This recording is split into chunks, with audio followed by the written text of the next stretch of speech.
5 seconds to go.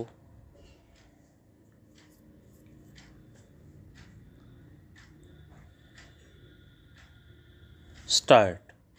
Ever since I ordered the dissolution of the Lok Sabha in August this year, my government, in consultation with the state government and the Chief Election Commissioner, have been engaged in preparations for holding a countrywide poll for the Lok Sabha. In a few days, the Chief Election Commissioner will be formally announcing the poll schedule. Everything that is possible is being done to conduct the elections in an orderly and impartial manner.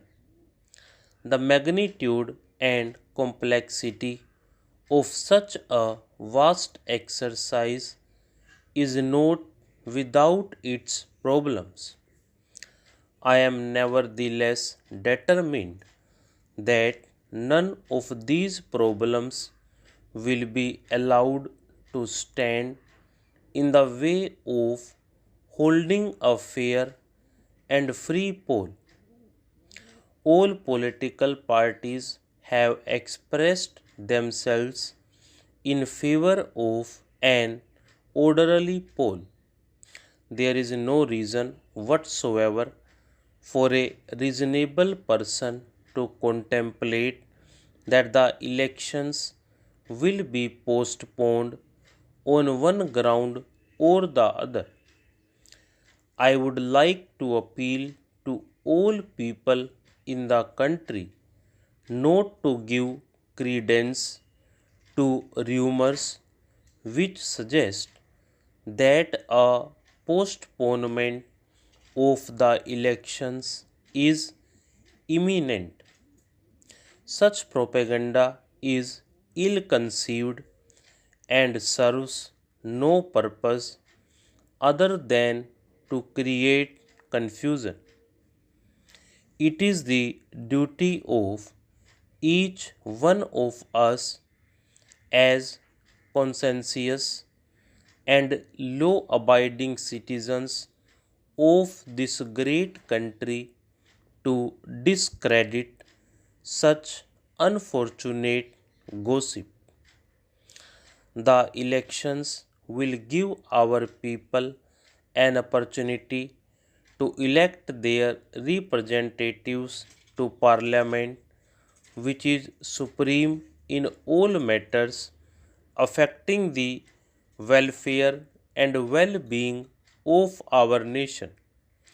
The elections will also give our people the opportunity of looking at programs for the common good put forward by contending political parties and out of these elect those which, in their opinion, will do the greatest good to the largest number. A stable government with clear cut policies and time bound programs of action is essential if we are to advance significantly along a broad socio-economic front in the shortest time possible.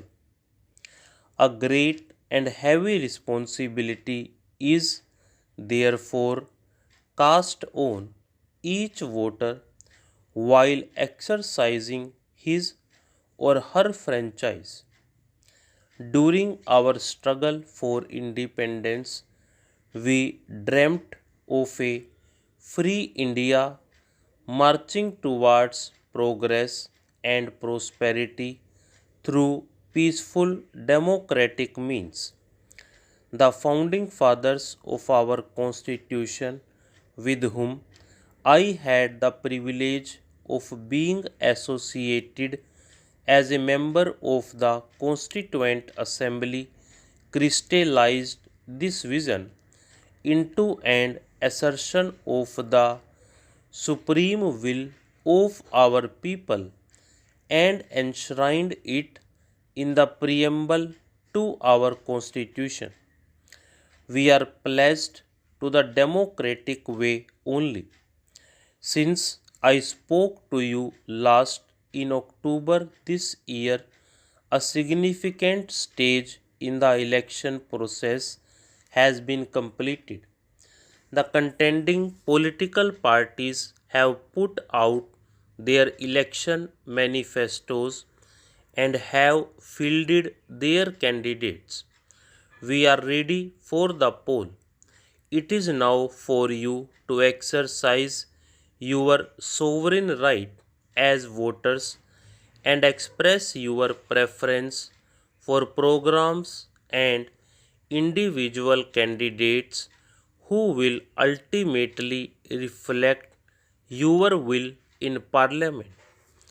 The ensuing elections will give you an opportunity to put into positions of trust and responsibility for the next 5 years persons of character and integrity and a good record of public service. During the struggle for independence, our goal was freedom from the foreign rule. Having achieved this objective, we decided that the democratic way of life is most suitable to our ancient culture, our rich traditions, and the genius of our people. For 32 years since independence, we have worked hard to build, preserve, and maintain our way of life. We have achieved in this vast country a measure of unity in diversity for which we are respected.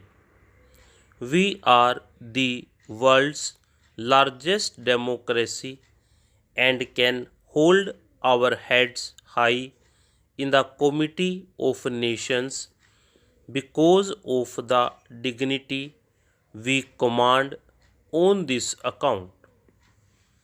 As we look upon the world scene today, we see the severe strain which the democratic way of life is being subjected to all round us. The world watches us not without some apprehension as we prepare to go to the polls. I am confident that our people will, as in the past, discharge the heavy responsibility cast on them with maturity and objectivity. This will prove to world community and to ourselves that our faith in democracy remains unshaken. Election campaigns do necessarily raise controversy and tempers are occasionally frayed. I appeal to you, my countrymen, not to do anything by word or deed which will tarnish the fine reputation we have built up for ourselves as a mature nation. Public conduct so far has been exemplary, and our people have been acting with commendable restraint and civic sense. We need to hold the coming elections in a peaceful and orderly manner so that every voter is allowed to exercise his or her franchise out of free will and without fear, favor, or other inducement. If we complete the rest of the election process in the same manner as we have conducted the last 6 general elections, we shall ever remain a shining example to the rest of the world of a people firmly wedded to the principles of democracy and the peaceful, orderly conduct of national affairs for all the times. Stop.